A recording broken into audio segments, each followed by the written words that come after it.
Thanks, Matthew. Yeah, couldn't have said it better myself.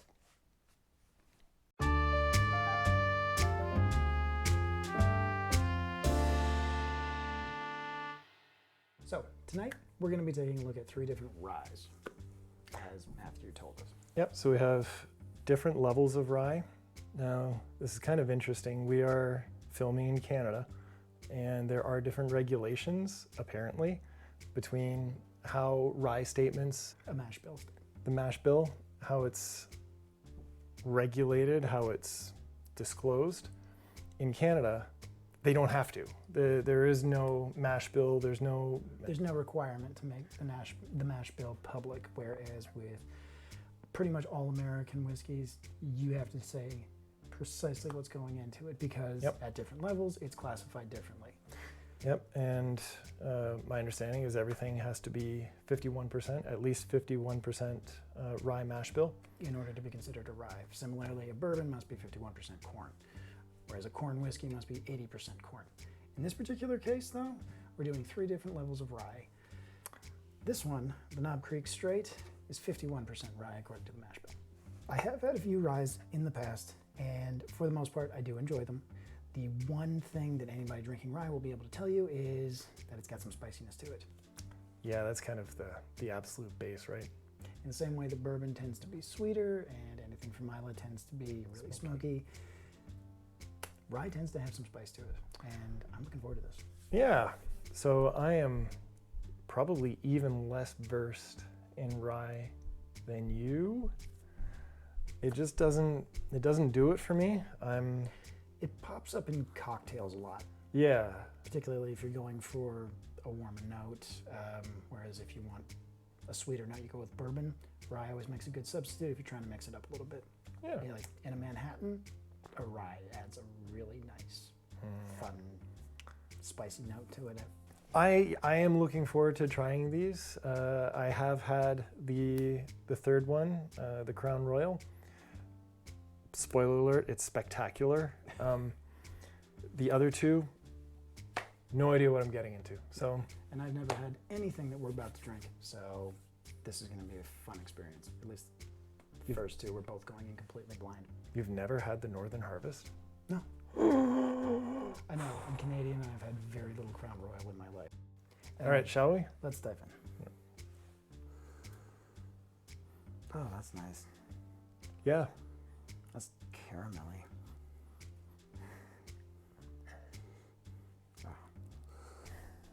Just... Yep, chocolatey. I get really, really rich, toffee, savory notes, right? Yep, toffee, coffee. It being from Knob Creek, I wouldn't be surprised if most of the rest of the mash bill is corn, which probably is going to lead to a lot of sweetness. Yep. Which I am perfectly okay with. Yes. Yes, you are. Oh, I could just sit here and smell that. It's interesting how dark it is too, right? Yep. And I don't think, if I'm not mistaken, to be a straight rye, you cannot add coloring. In the US. Yeah, and this is an American. This is an American, American rye. Again, Canadians, we're a little bit more lax with our ryes. We kind of do whatever the heck we want. All right, so full disclosure, Canadians will drink anything. Yeah, true. Checks out. Strong sweetness. Oh yeah. And that spice, it lingers and lingers, and it's still lingering. Still there, yeah.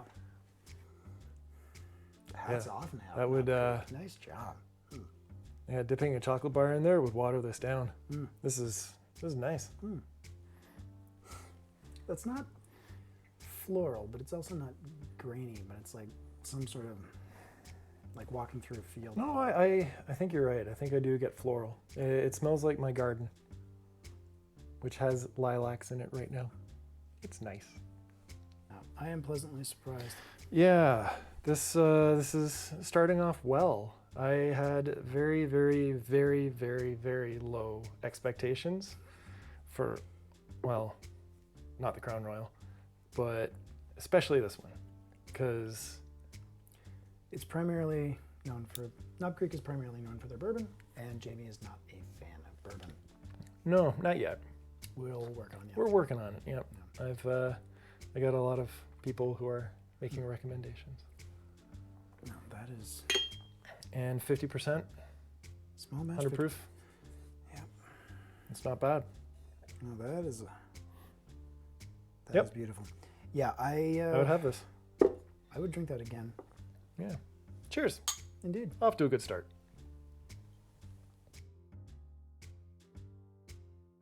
Second on the list tonight, we're taking a look at Jack Daniel's Rye. Yeah, this should be interesting.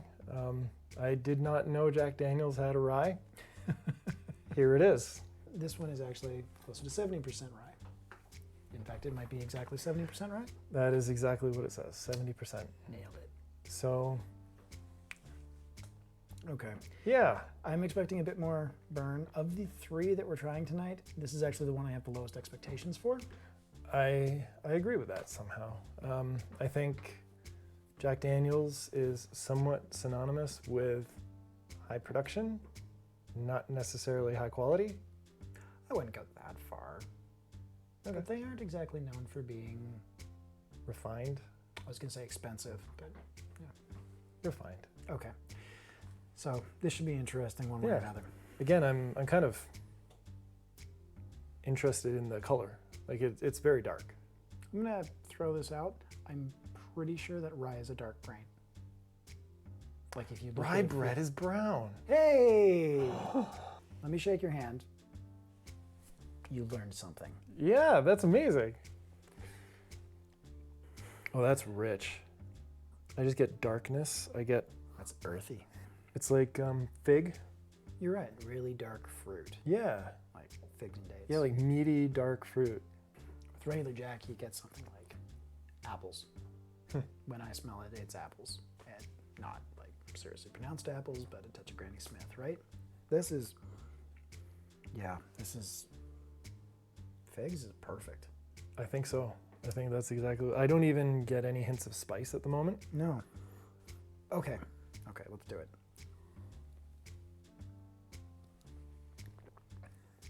Viscous, Yeah. very viscous is- oily mouthfeel. I hate that word so much.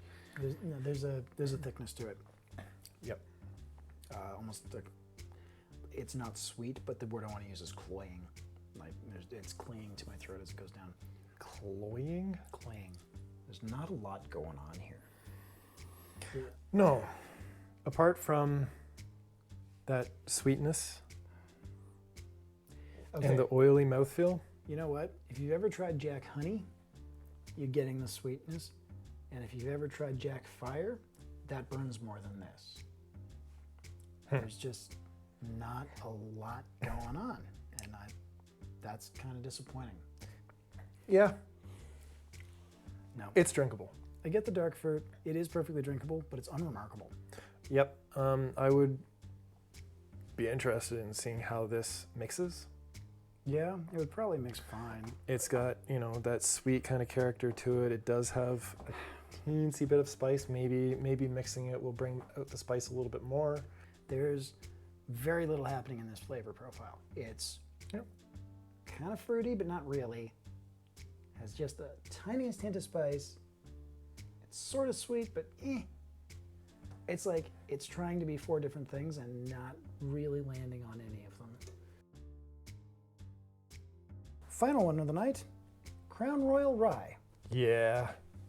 Again, similar to the last episode when we did the Tomaten Legacy, far be it from us to do a rye episode that did not include Crown Royal Northern Harvest. Apparently, this is a 90% mash bill. I don't think it says anywhere on the bottle. It says on the website. It says 90% rye whiskey right here. Hey, it says it on the bottle. In 2016, Crown Royal Northern Harvest Rye won the Whiskey of the Year. First time that a Canadian whiskey has ever won Whiskey of the Year. It enraged a lot of Scottish people. I've got one question. What was the competition like that year? I just know this one. That's all. Figure out who the winner was, it was and stopped. It's like watching the Olympics only to find out who got the gold. Yeah. Which is actually kind of what most of us do. You've had this one before. Yes. This was my introduction to rye in 2016, 2017. Obviously there's probably a little bit of bias. You're expecting it to be very good. It is very good. Okay. Now, I've never had this one before. I'm excited for this. We might be setting the bar a little high. I mean, like 2016 whiskey of the year. We're recording this in 2022. Yeah. And it hasn't won an award since that I'm aware of. Right? Right. Right. Okay. I don't know. I guess the only way to find out is to dive Yeah, in. But absolutely. I have had plain Crown Royal in the past, which I found to be drinkable, if unremarkable. Extremely. Mm. Fruit. Yeah. Ton of fruit. And a little bit of floral too. It's an actually... And then underneath it all is the spice. It's like the spice is underneath, lifting up the apple and the pear. Just that whole orchard experience. It's interesting and kind of nuanced because there's more than just apples and pears there. Yeah, peaches, plums, bit of stone fruit. There's apples and pears and just meaty fruit, you know, like something that you really sink your teeth into. Yep. Another. Well, it's very sweet, but it's also extremely savory as well. It's visceral. Yeah, like the sweetness has been balanced with something. Yeah. Like you know that there's a sweet note to it, but yeah. But at the same time, it's not like just sweetness. No. Bottoms up. Bottoms up. That is smooth shit. That just... The burn is gone already. There is... I don't detect a burn. Only took a few seconds, but there's definitely a spiciness that kind of lingers at the back of your tongue. Doesn't even hit the back of your throat. It just kind of lingers on your tongue. It's the aftertaste is the spice to it, for sure. Crisp. Yeah. It's very That's the crisp. apple coming back on the tongue. That's... Everything is really balanced. I'm impressed. There's like... It's incredibly balanced. That's the key word. Mm. Oh, man. Yep. I don't know if I would want to mix this with anything. No. Yeah. Maybe I enjoy it so much. a very small ice cube.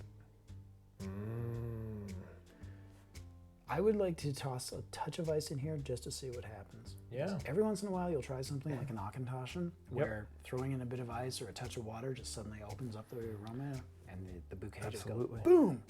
Yep. Or a rock. Whiskey rock. Even just a stone would work. Yeah. Ah. Yep. This one's staying in my house too. Balls. All right. So, I kind think, of closing thoughts. You know what? For a winner for this evening, this one is not even a contest. No. This is one of the smoothest things I've ever had. And keeping in mind, we're in the Calgary area, Alberta, Canada. This bottle today, when I bought it, was $35. And it is possibly the single smoothest thing I've had to drink in months, if not years. It is unbeatable at that price. I can't think of any $35 that I would rather spend. If you've got $35, this is what you should spend it on. And if you don't spend it on this, you've wasted your $35. That being said, yeah, is it really, this was Whiskey of the Year in 2016. would it ever make Whiskey of the Year again? Yeah. I've had better things to drink, is the simple thing to say. I've had better straight scotches, I've had better cocktails, I've probably had better ryes.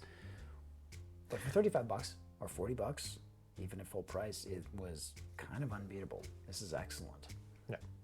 Can't recommend it enough, and hey, woo, go Canada. If you've ever had the opportunity to try it and you want something that's mildly spicy, mildly sweet, perfectly drinkable, and actually really enjoyable, you could do a lot worse. Agreed. Thoughts on Knob Creek?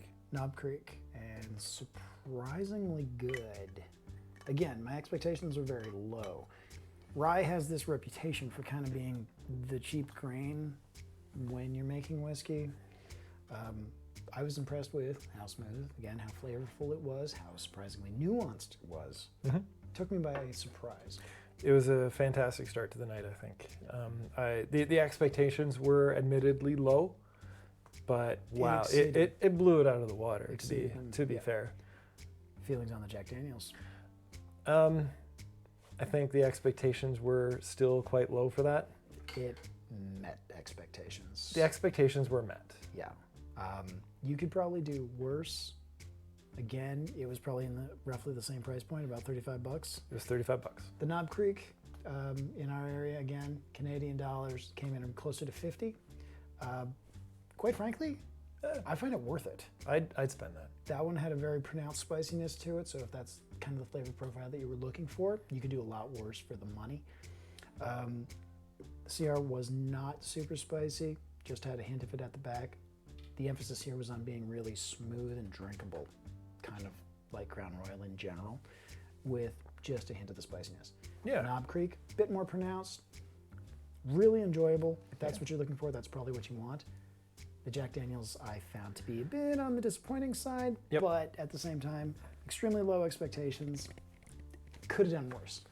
I'm like 4 shots in right now. In less than an hour, I'm at a little... I just refilled myself, and I'm excited about it. That was more than a shot, wasn't it? You were pouring really big shots. Well, these are itty bitty glasses. These are really tiny glasses. Oh. We got these glasses in Scotland on our Isla tour. Yeah, they were wonderful. This is Lagavulin. Tour 2019, Ardbeg. Yes. Sorry, I'm a little wobbly. I might fall off this stool.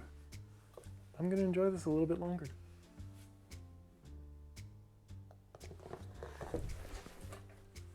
Ow. GoPro, stop recording. Fucking GoPro, stop recording.